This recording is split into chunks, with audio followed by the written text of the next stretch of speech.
careful with friend who asks you this. There's a certain kind of question that doesn't seek an answer. It doesn't seek clarity, truth, or connection. No, this question has a different purpose entirely. It's not a bridge, it's a weapon. And if you've ever had that moment, where someone asked you something that sounded harmless, but your body told a different story, then you know exactly what I mean. Maybe it was the tightness in your chest, the sinking in your stomach, or the sudden chill crawling down your back. That wasn't paranoia. That was perception. That was your intuition trying to warn you. Because here's the hard truth.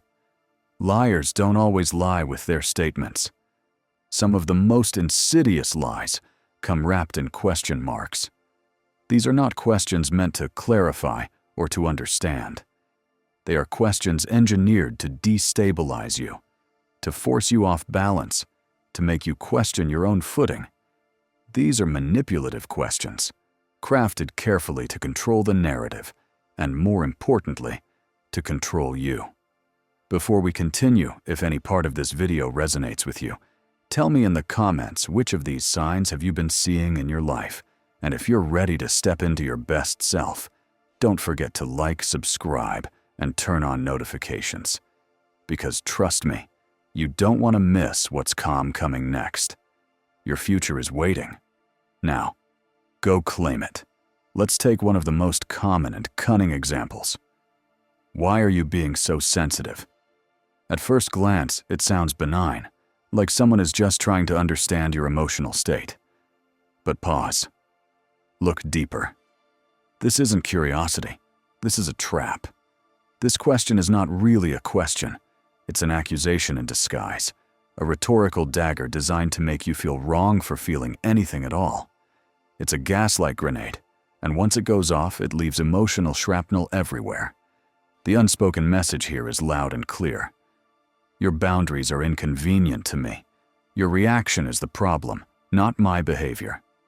But here's what they don't expect: awareness. You see, the real danger isn't in being sensitive. It's in being unaware. Sensitivity, contrary to what manipulators want you to believe, is not a defect. It's a gift. It's a sign that you notice, that you care, that you feel deeply. And most importantly, it's a sign that you are connected to your internal compass, your sense of what's right and what's off. And that terrifies manipulators. Because the more sensitive and aware you are, the less likely you are to be controlled. You see through cracks before they break. You sense the emotional undertones beneath the surface. You hear the silence between words, and you feel the tension hidden inside politeness. The ancient Stoics knew this. Seneca, one of the great Roman philosophers, once wrote, "We suffer more often in imagination than in reality." And this is exactly the battlefield manipulators exploit. They want to weaponize your imagination, to make you imagine that you're wrong, overreacting, broken. They want you to internalize their disapproval until you silence your own intuition, until you become easier to manage.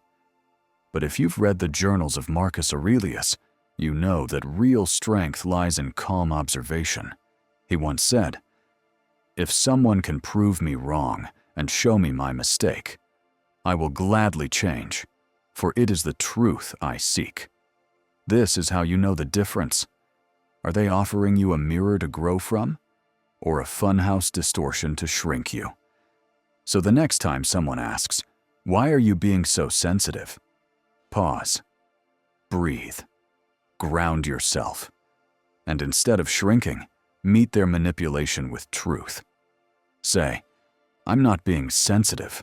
I'm being observant." Is that uncomfortable for you? Because here's the bottom line. Sensitivity is not weakness. Sensitivity is awareness sharpened by experience. It's the alarm system of the soul. And in a world that rewards detachment, the one who feels deeply is often the one who sees most clearly. And once you start to recognize these questions for what they are, not inquiries, but strategies, you'll never hear them the same way again. You'll see through the smokescreen. You'll hear the game behind the words. And you'll know exactly how to stay grounded in your own truth, no matter how much someone tries to make you doubt it. Stay sharp, stay observant, and never apologize for noticing what others want you to ignore. Watch closely, because the mask doesn't slip slowly. It shatters, fast, loud, and sudden. There's a type of question that doesn't look dangerous. In fact, it often comes cloaked in warmth, in closeness, in the soft tone of someone who says they care. But if you listen closely, not just with your ears, but with your instincts, you'll feel it. The weight behind the words, the pressure, the invisible hook. You trust me, right? It sounds innocent, almost sweet. But the truth is, this is no innocent question. It's a tactic, a test. And more often than not, it's a trick. There's a type of question that gives you that eerie, uncomfortable feeling, like something's wrong, but you can't quite put your finger on it. On the surface, it seems innocent, harmless, even warm.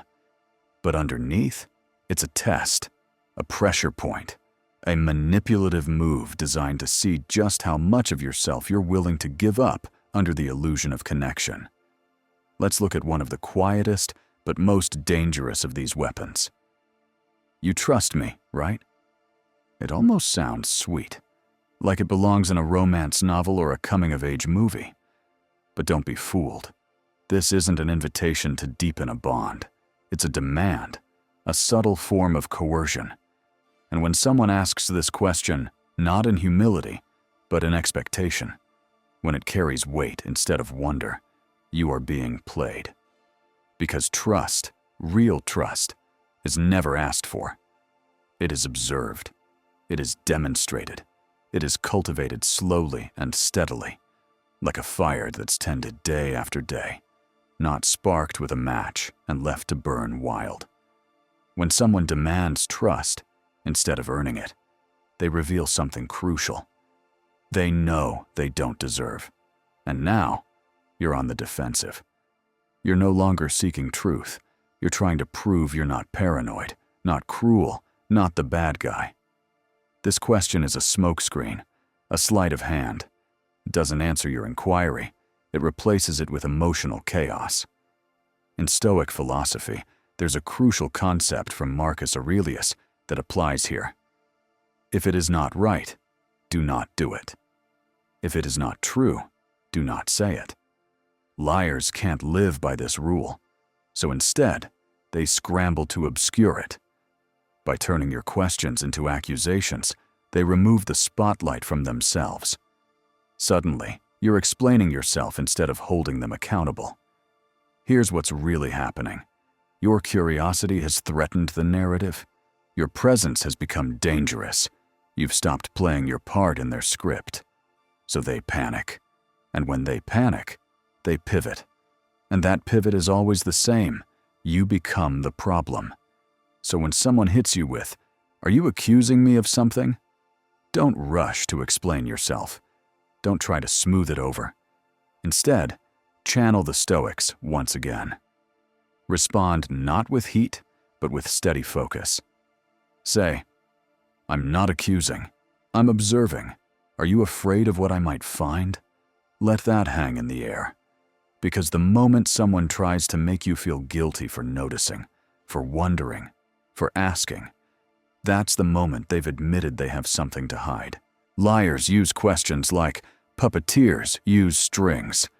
They're subtle, almost invisible, but their purpose is the same: to control, to direct your attention, to manage your emotions, to make you doubt what you feel, what you see, and eventually, who you are.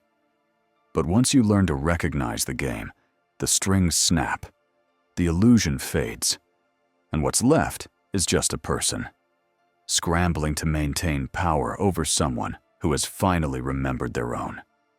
Stay observant, stay grounded, stay sovereign, because the only people who fear your questions are the ones whose answers can't survive the light. Watch closely, because the mask doesn't slip slowly. It shatters, fast, loud, and sudden. There's a type of question that doesn't look dangerous.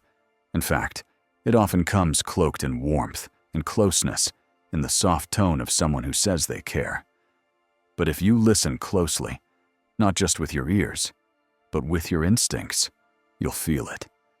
The weight behind the words, the pressure, the invisible hook. You trust me, right? It sounds innocent, almost sweet. But the truth is, this is no innocent question. It's a tactic, a test, and more often than not, it's a trap. A question like this doesn't come from someone who wants to earn your trust. It comes from someone who wants to bypass it. Real trust doesn't require a prompt. It doesn't need to be begged for or demanded. It builds itself brick by brick, through consistent action, through transparency, through mutual respect. When someone says, "You trust me, right?"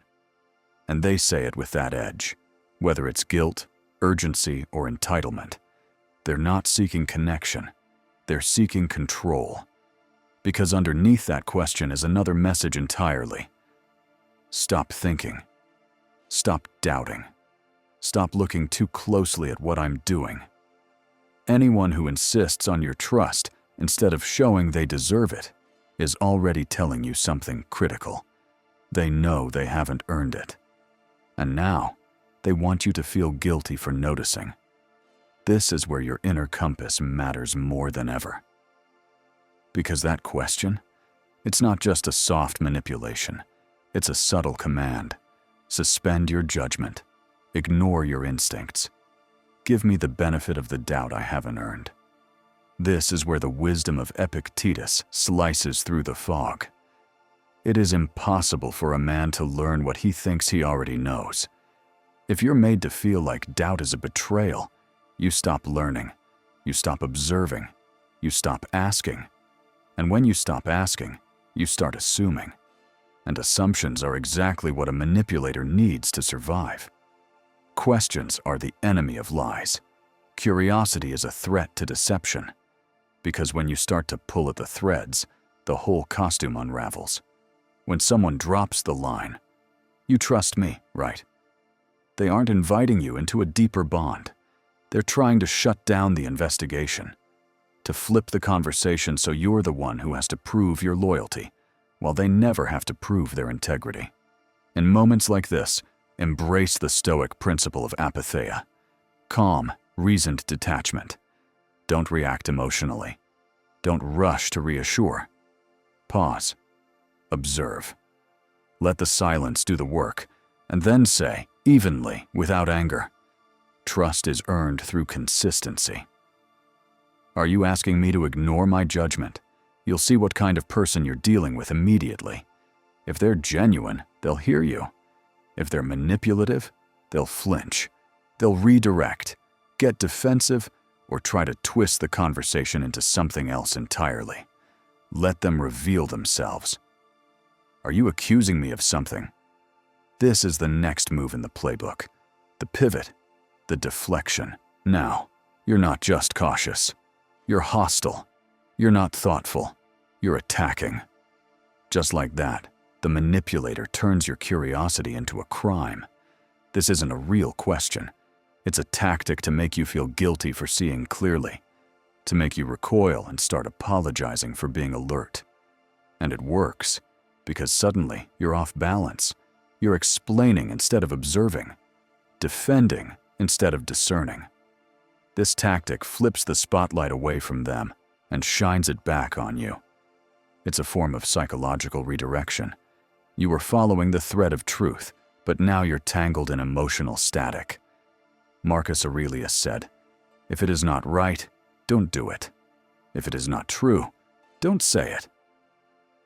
Anyone who lives by this code has no need to fear your questions. Only someone with something to hide would rush to frame your inquiry as an accusation. Only someone cornered by the truth would try to paint themselves as the victim when all you did was ask. So when they say, "Are you accusing me of something?" stay steady. Stay silent for a moment if you need to, and then answer without defensiveness, without apology. I'm not accusing. I'm observing. Are you afraid of what I might find? That's when the mask slips for good, because in the end, it's not just what people say. It's what they try to stop you from saying. It's what they want you to stop noticing. And once you recognize these questions for what they really are, not inquiries, but instruments of control, you begin to see clearly. You don't need to fight. You don't need to defend. You just need to observe and trust that your judgment, when grounded in clarity and calm, will take you exactly where the truth is trying to lead you. You said, for thinking. The first step towards wisdom is knowing when to be silent. But silence doesn't mean surrender. It means choosing your battles with precision. This question deserves neither a yes nor a no. It deserves stillness. When someone throws, "Are you accusing me?" at you, understand what's happening. They're testing your strength. Hold eye contact. Pause for 2 to 3 seconds, then say, "Should I be?" 9 times out of 10, they'll stutter because liars expect panic, not power. 4. Would I ever lie to you? Now this one is poison wrapped in velvet. It's not a real question. It's a performance.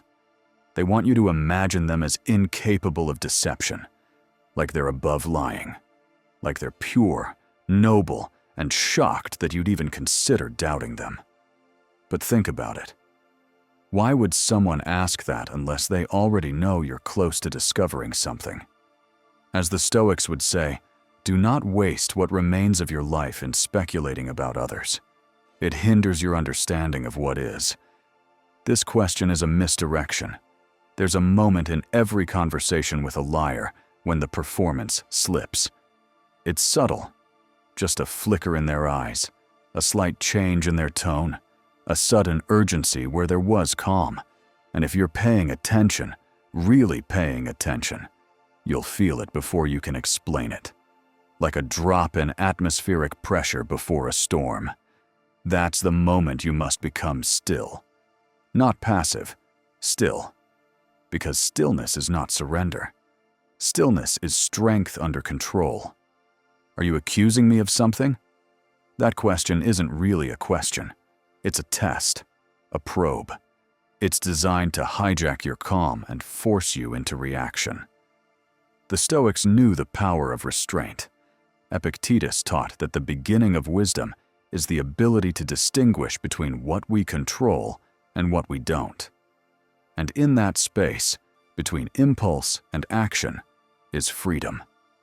So when someone tries to provoke you into defensiveness, don't give them what they're fishing for. Don't answer with a yes. Don't answer with a no. Answer with silence. Then look them in the eye. Hold that space and say with calm certainty, "Should I be?" The liar won't know what to do with that. They've practiced for resistance, for pleading, for defensiveness. But they have no defense against stillness. I once heard a story about a woman named Lila. Sharp, quiet, deeply intuitive. She worked in a legal firm where her supervisor, a man respected publicly but feared privately, had a reputation for bending the rules. Nothing outrageous, just enough to make everyone uncomfortable. One day, a financial discrepancy came up, small but strange. Lila asked a question during a staff meeting, just a simple one about a number that didn't match. The supervisor froze. Then he smiled too quickly and said, "Are you accusing me of something, Lila?" There was a beat of silence in the room. Everyone looked at her. And instead of backtracking, instead of explaining herself, she sat still, looked him directly in the eyes, and said, "Should I be?" He laughed, but the laugh didn't reach his eyes. The meeting moved on. But 2 weeks later, he quietly transferred departments. No one had to say anything else. The moment had already exposed him, so next time you hear it, don't play the role they've written for you. Don't deny your instincts or second-guess what you know. Pause. Stay still. And instead of answering, just observe. Because in that silence, everything true reveals itself. It invites you to speculate instead of observe. Don't answer the question. Answer with a question of your own. Next time someone looks you in the eye and says, "Would I ever lie to you?" Pause. Then calmly respond, "That's not the question. The question is, would I know if you did?" They won't expect that because liars operate in fog. You just flipped on the floodlight. 5. Can't we just move on from this? Translation: I don't want to be held accountable. This is the liar's final card. Exhaustion, emotional fatigue. They want you to feel tired of questioning them. They want you to give up. Not because you got clarity, but because you're worn down. The Stoics knew this tactic well. There's a type of question that doesn't want an answer. Wants to distract you from the one you already feel rising in your chest. Would I ever lie to you? This isn't just a deflection. It's a seduction. An attempt to shift the emotional balance of power, not through force, but through charm. It doesn't confront your suspicion directly. Instead, it tries to paint you as someone cruel, someone paranoid, someone broken for even entertaining the idea. But make no mistake, this is not a plea for truth. It's an invitation to abandon it. Because what this question does, subtly, invisibly, is flip your mental state from observation to speculation. It invites you to leave the world of facts and enter the theater of emotion. It draws your attention away from the patterns, the inconsistencies, the evidence, and toward a story. Their story. One in which they are incapable of deceit, too noble, too good, too hurt to ever be guilty. This is the danger. You stop looking at the details and you start weighing feelings. You ask, could someone like this lie? Instead of, did they? And that's the moment your perception dims. The Stoics knew this game well. Marcus Aurelius wrote, "If someone is able to show me that what I think or do is not right, I will happily change, for I seek the truth, by which no one was ever truly harmed." But manipulators don't seek truth. They seek comfort. They seek escape. They seek control of the narrative, even if it means distorting your own sense of what's real. So when someone looks at you, eyebrows raised, voice soft, and says, "Would I ever lie to you?" Do not fall into the trap of defending your suspicion. Do not scramble to comfort them. Do not explain what led you to ask. Pause. Let the moment stretch. And then, with calm and precision, respond. That's not the question. The question is, would I know if you did? This changes everything, because now the conversation isn't about them. It's about your awareness, your boundaries, your ability to discern. You've shifted the frame from their intentions to your perception. And that is what manipulators fear most, your clarity. Liars thrive in fog. But that question? It's a floodlight. Now we come to the next manipulation, the exhausted plea disguised as maturity. Can't we just move on from this? On the surface, it sounds reasonable, even wise. Conflict is draining. Resolution is important. So why not let go? But listen closely. This question almost never comes at the beginning of a conversation. It comes at the end. Not the real end, where things have been resolved, but the manipulator's preferred end, where the spotlight has lingered too long, the truth is too close, and they're running out of escape routes. Can't we just move on? Is not a gesture of peace. It is a call for your surrender. This is not the voice of someone seeking resolution. It is the voice of someone evading accountability. Here's what they're really saying. I don't want to sit in discomfort. I don't want to explain. I don't want to look at what I did or how it affected you. I just want the tension to disappear without the truth ever having to surface. They want you to drop it. Not because they've owned what happened, not because it's been healed, but because you're tired.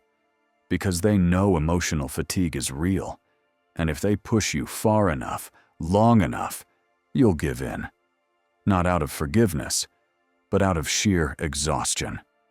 And this is where you must anchor yourself.